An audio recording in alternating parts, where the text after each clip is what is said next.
Hello friends, my name is Uday Sain. I hope you are doing well. So इस video के अंदर हम discuss करने वाले हैं एजुकेशनल इम्पोर्टेंस ऑफ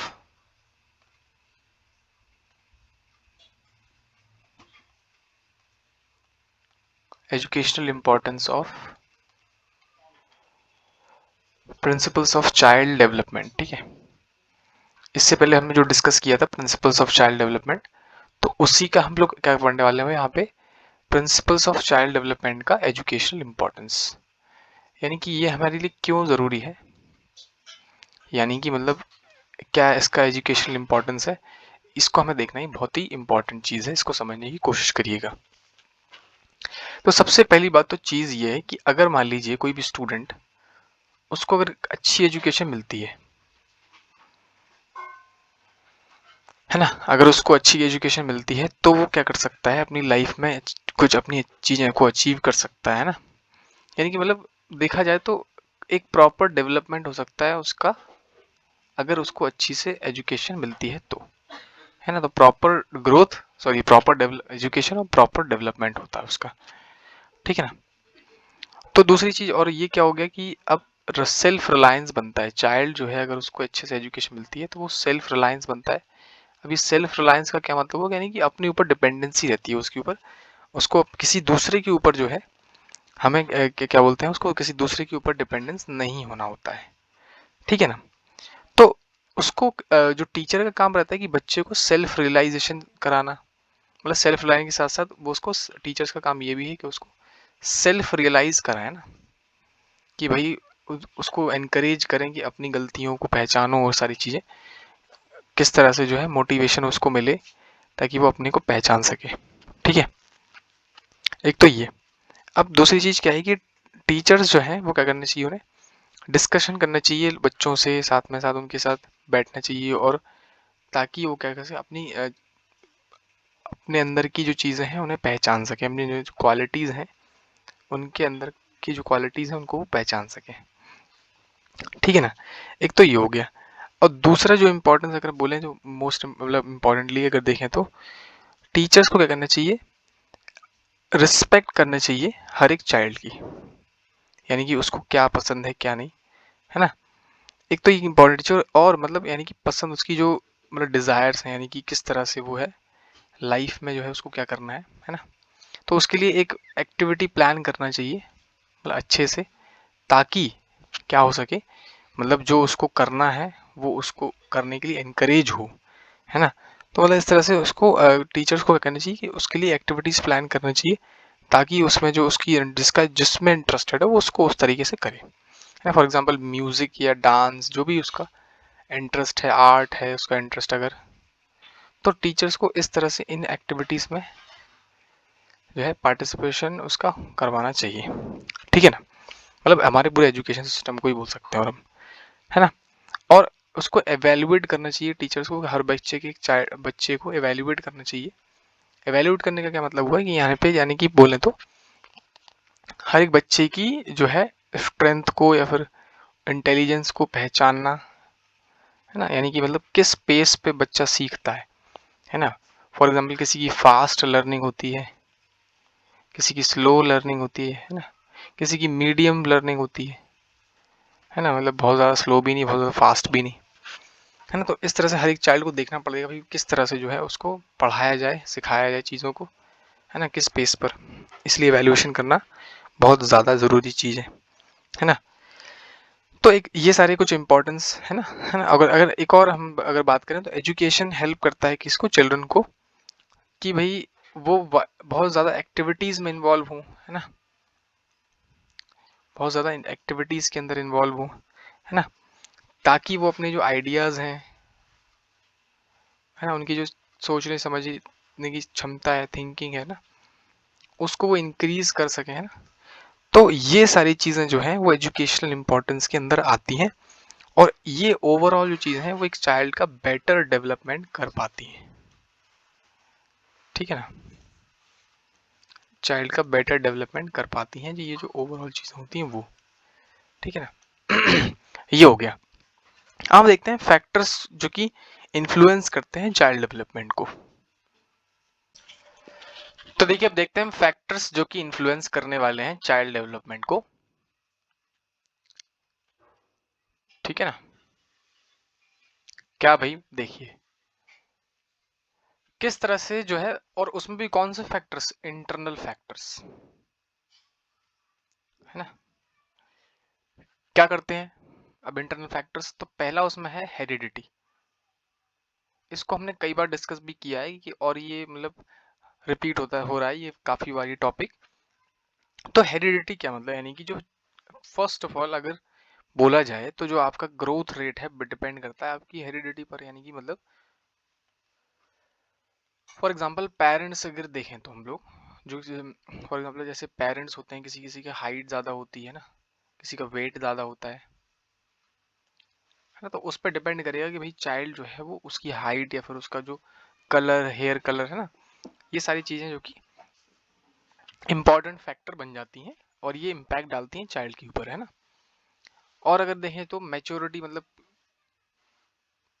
है ना, कोई लेट मैच्योर होता है, कोई अर्ली मैच्योर हो जाता है ना, मतलब किसी किसी की एज काफ़ी दिखने लगती है फॉर एग्जांपल, है ना, तो वो चीज़ भी है भाई। किसी की एज बहुत कम दिखती है शुरुआत, जैसे फॉर एग्जांपल अगर देखें तो 20 ईयर्स की एज में कुछ को ऐसा लगेगा कि भाई 25 से 30 साल की हुई है ना, तो इस तरह से मतलब देखेंगे तो ये चीज़ भी है ना। तो एक तो ये हेरिडिटी पहला इंटरनल फैक्टर। दूसरा फैक्टर जो कि हो जाएगा आपका आपका फिजिकल फैक्टर। अब ये चीज़ क्या है कि भाई देखो फिजिकल फैक्टर जो है आपका, वो देखेंगे तो वो डिपेंड करता है, मतलब वो कंट्रोलेबल है,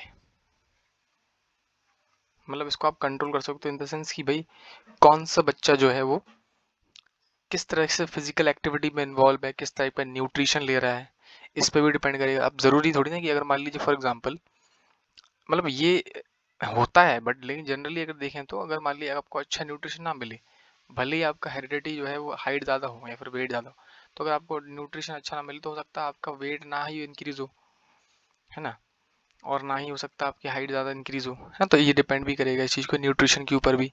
तो फिजिकल फैक्टर में, और आप फिजिकल एक्टिविटी, ये भी आप फिजिकल एक्टिविटी में इन्वॉल्व हो या नहीं हो, है ना। तो एक तो ये हो गया। बात करते हैं अगर इंटेलिजेंस की, दूसरा फैक्टर जो है हमारा, नेक्स्ट फैक्टर जो रहेगा इंटेलिजेंस, ठीक है ना। ये भी हमारे फिजिकल डेवलप, मतलब इंटेलिजेंस हमारे फिजिकल डेवलपमेंट को अफेक्ट करता है। हमारा जो फिजिकल डेवलपमेंट होता है ना उसको इम्पैक्ट करता है हमारा इंटेलिजेंस लेवल।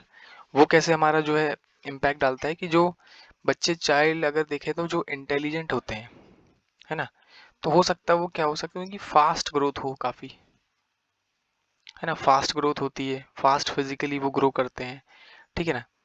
और जो आपके मतलब कब लो लेस इंटेलिजेंस अचीव करते हैं तो उनकी जो ग्रोथ होती है वो स्लो होती है। मतलब फॉर एग्जांपल अगर देखें तो जैसे आप इंटेलिजेंट हो तो आप जल्दी से वॉक करना सीखने लगोगे, तो आप जल्दी से अगर वॉक करना सीखने लगोगे तो आपकी फिजिकल डेवलपमेंट जल्दी होना स्टार्ट हो जाएगा, है ना। अगर आप मान लीजिए स्लो लर्नर है, मतलब आपका जो इंटेलिजेंस लेवल है स्लो है, तो आप में भी हो सकता है कि आप जो है देर से चलना सीख पाए, है ना, और इतना फिजिकल एक्टिविटी ना इन्वॉल्व उसमें हो पाए, है ना।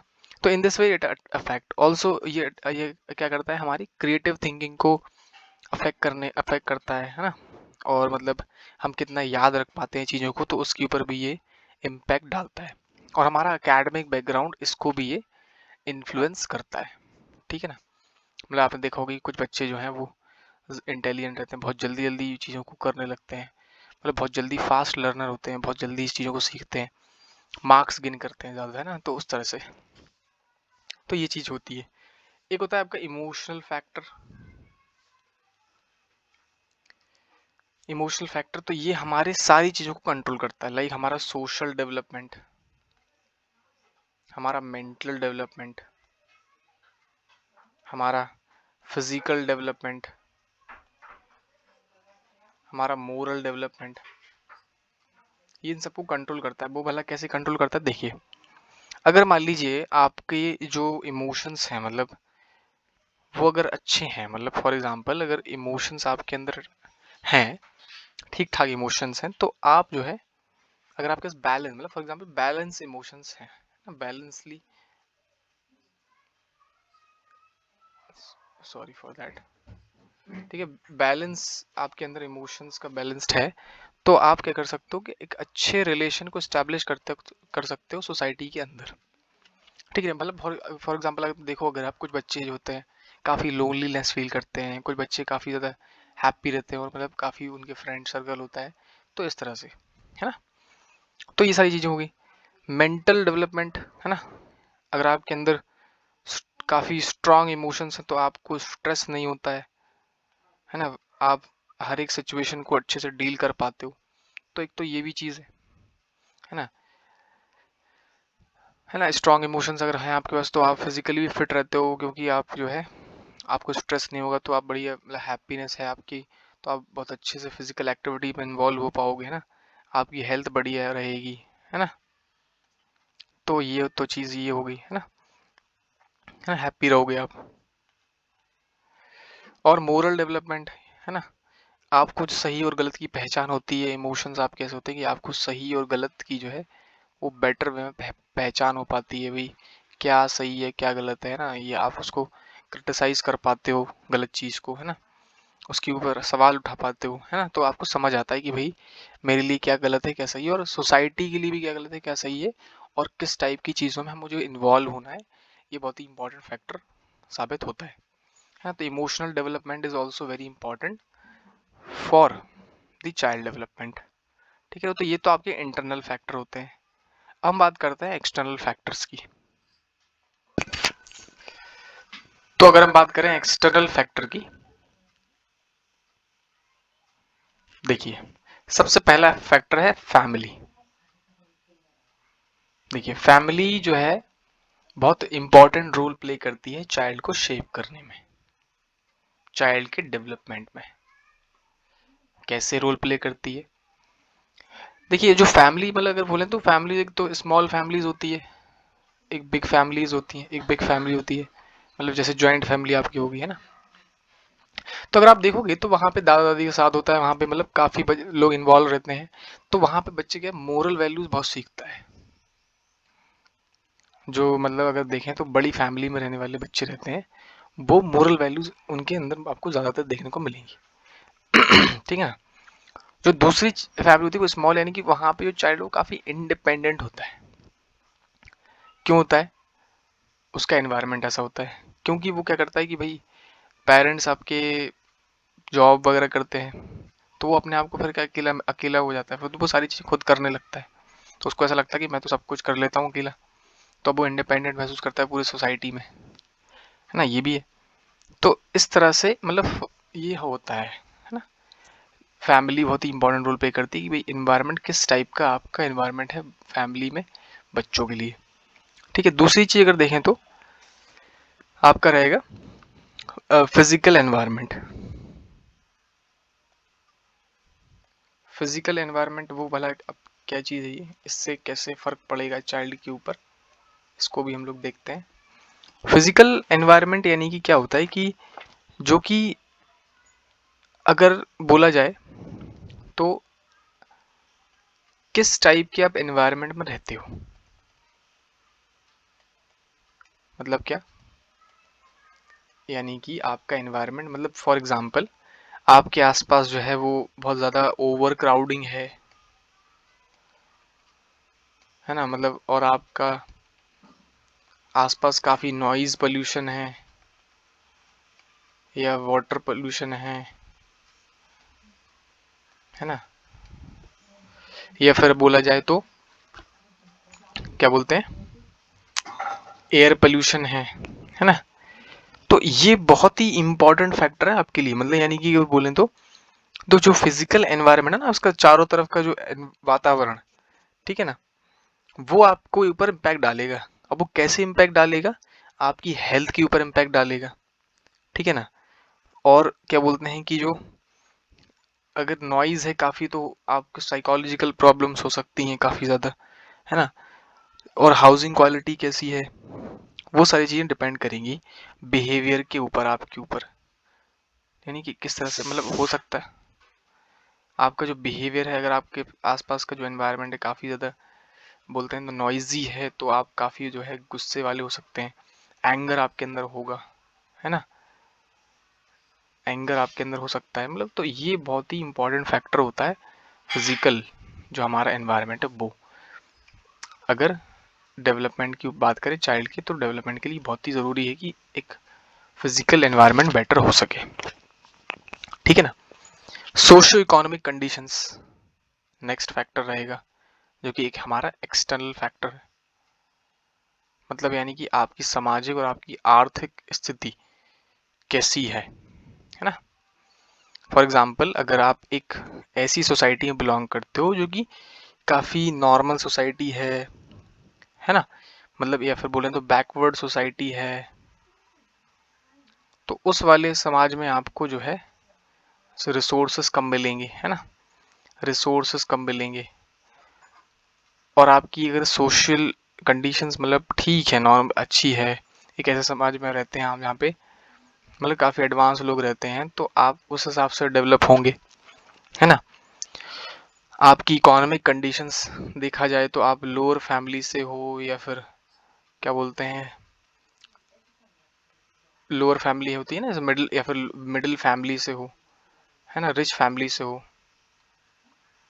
है ना, तो ये डिपेंड करेगा आपकी रिसोर्सेस के ऊपर। आपको फॉर एग्जांपल अगर आप मतलब फॉर एग्जांपल बोलें तो लोअर फैमिली से हो, तो आपको वहाँ पे रिसोर्सेस कम मिलेंगे, है ना, तो वहाँ पे रिसोर्सेज जब कम मिलेंगे तो क्या होगा कि आप हो सकता है कि बाकी लोगों से पीछे रह जाएं, है ना। तो एक तो ये सारी चीज़ें बहुत आपके ऊपर इम्पैक्ट डालेंगी, है ना।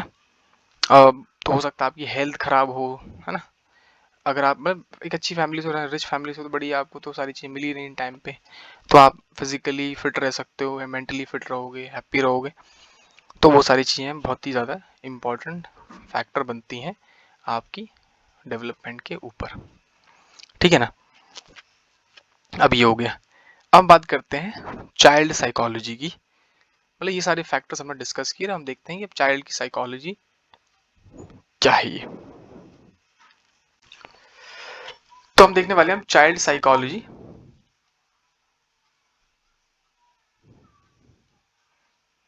देखिए चाइल्ड साइकोलॉजी क्या होता है कि उसमें हम लोग देखते हैं कि ये एक ब्रॉड एरिया है, ठीक है ना। ब्रॉड एरिया किस टाइप का एरिया, यानी कि मतलब इस एरिया में हम लोग क्या डिस्कस करते हैं, हम लोग ये डिस्कस करते हैं चाइल्ड साइकोलॉजी में कि जो चाइल्ड है वो बर्थ से लेकर एडोलेसेंट तक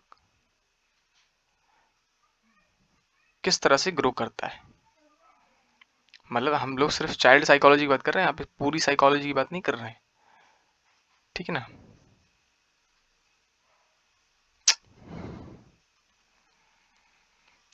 ठीक है ना, यानी कि मतलब फॉर एग्जांपल हम लोग यहाँ पे बात ये कर रहे हैं कि एक जो चाइल्ड होता है वो एडोलेसेंस तक किस तरह से ग्रो किया है, यानी कि जो उसका बर्थ हुआ और जो एडोलेसेंस तक की एज है वो, ये पूरा चाइल्ड साइकोलॉजी के अंदर आता है।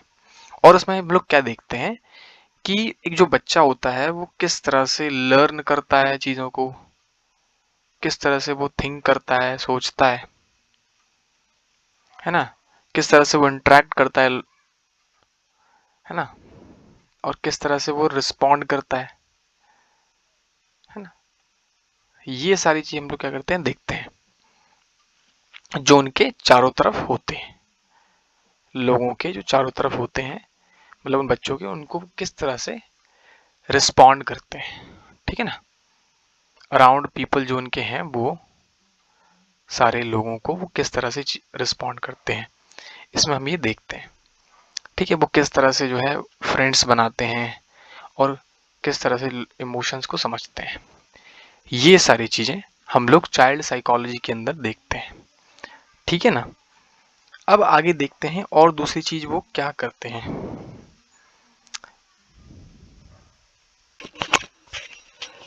देखिए और क्या करती है चाइल्ड साइकोलॉजी, चाइल्ड साइकोलॉजी होती है वो माइंड और बिहेवियर इसको समझती है बच्चे का, ठीक है ना। कब से लेकर जब वो इन्फेंट होता है, इन्फेंट से लेकर एडोलेसेंस तक, ठीक है ना, इस एज तक वो लोग ये देखते हैं, ठीक है, मतलब साइकोलॉजी, जो चाइल्ड साइकोलॉजी है उसके अंदर हम लोग, तो अगर देखा जाए तो चाइल्ड साइकोलॉजी क्या करती है, ये सिर्फ जो है ये नहीं देखती कि भाई बच्चा जो है वो फिजिकली डेवलप हो रहा है या देख, वो पूरा ओवरऑल मेंटली भी देखती है कि भाई मेंटली मतलब अलग अलग जो स्टेजेस होती है ना, वो नहीं, मतलब हमारी जो मेंटल स्टेज होती है उस पर भी, और जो फिजिकल स्टेज होती है उस पर भी फोकस करता है जो चाइल्ड साइकोलॉजी होती है वो, ठीक है ना, और सोशल भी। तो सारी जो चीज़ें होती हैं वो चाइल्ड साइकोलॉजी में देखते हैं कि भाई बच्चा फिजिकल डेवलपमेंट, उसका उसका मेंटल डेवलपमेंट, उसका सोशल डेवलपमेंट, उन सब पर फोकस करता है जो चाइल्ड साइकोलॉजी होती है वो, जैसा कि मैंने पीछे भी डिस्कस किया भी था, ठीक है ना। अब बात करते हैं हम लोग क्या इंपॉर्टेंस होता है इसका। देखिए क्या इंपॉर्टेंस है चाइल्ड साइकोलॉजी का।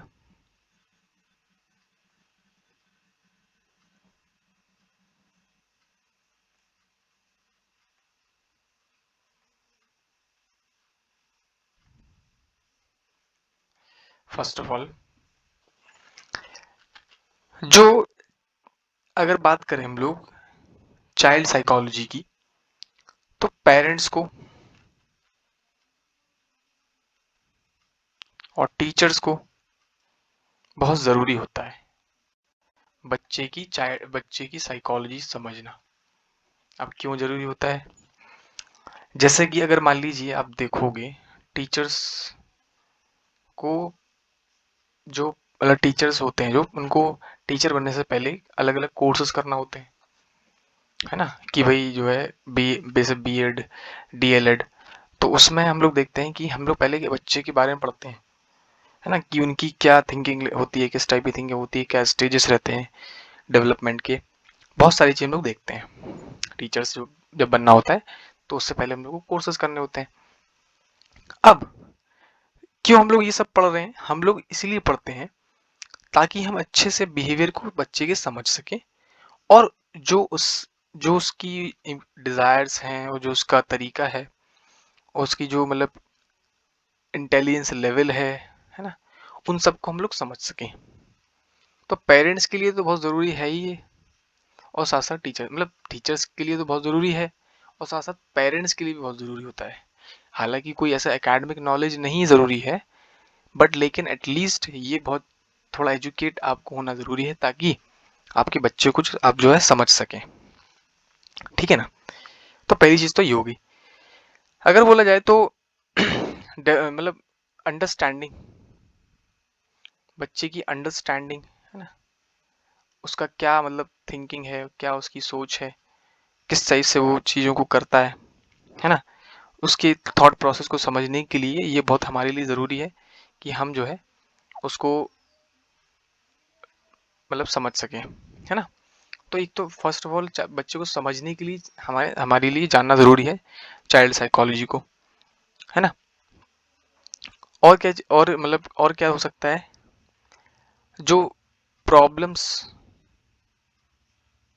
चाइल्ड फेस करता है मेंटली, है ना, वो हम समझ सकें, क्या उसके ऊपर कोई सोसाइटी का इम्पैक्ट तो नहीं है, ताकि हम बच्चे से अच्छे से कम्युनिकेशन कर सकें, उसकी अच्छे से काउंसलिंग कर सकें, उससे बात कर सके भाई वो किसी प्रॉब्लम से तो नहीं गुजर रहा है ना। तो एक तो ये हो गया, है ना। और कॉन्फिडेंस डेवलप करने के लिए ये बहुत ज़रूरी है चाइल्ड साइकोलॉजी।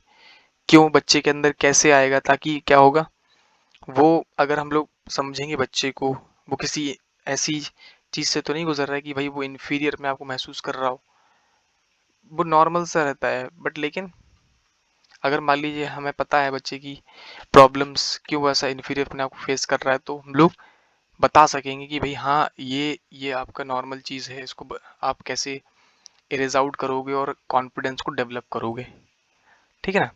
तो इस तरह से हम लोग जो है कह सकते हैं कि ये इम्पोर्टेंस रखता है साइकोलॉजी, ठीक है ना।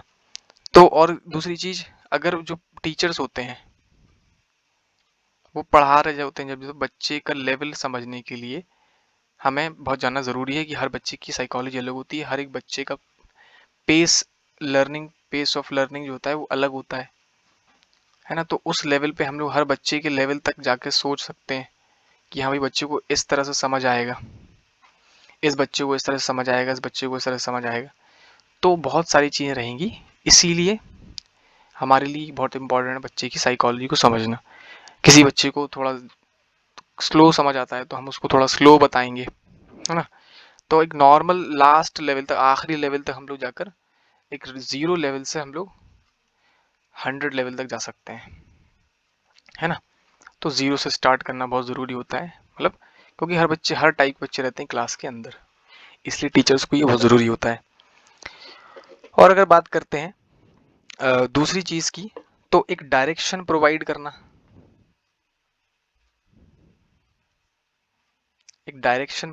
यानी कि बच्चे के हिसाब से जो उसकी स्ट्रेंथ है, उसकी जो वीकनेसेस हैं, ये हम लोग साइकोलॉजी के अकॉर्डिंगली समझ सकते हैं। बच्चे की जो चाइल्ड साइकोलॉजी होती है उसके हम लोग समझ सकते हैं कि भाई बच्चे के अंदर क्या स्ट्रेंथ है, क्या वीकनेसेस हैं। तो हम उसको एक सही दिशा प्रोवाइड कर सकते हैं, सही डायरेक्शन प्रोवाइड कर सकते हैं for the future, by which he can do anything, मतलब जो भी उसकी वांट्स हैं, जो भी वो अपनी लाइफ में करना चाहता है, उसके अकॉर्डिंगली हम उसको काउंसिल कर सकते हैं। तो काउंसिल करने के लिए हमें साइकोलॉजी जानना बहुत ज़रूरी है, बेटर काउंसलिंग के लिए, ठीक है ना।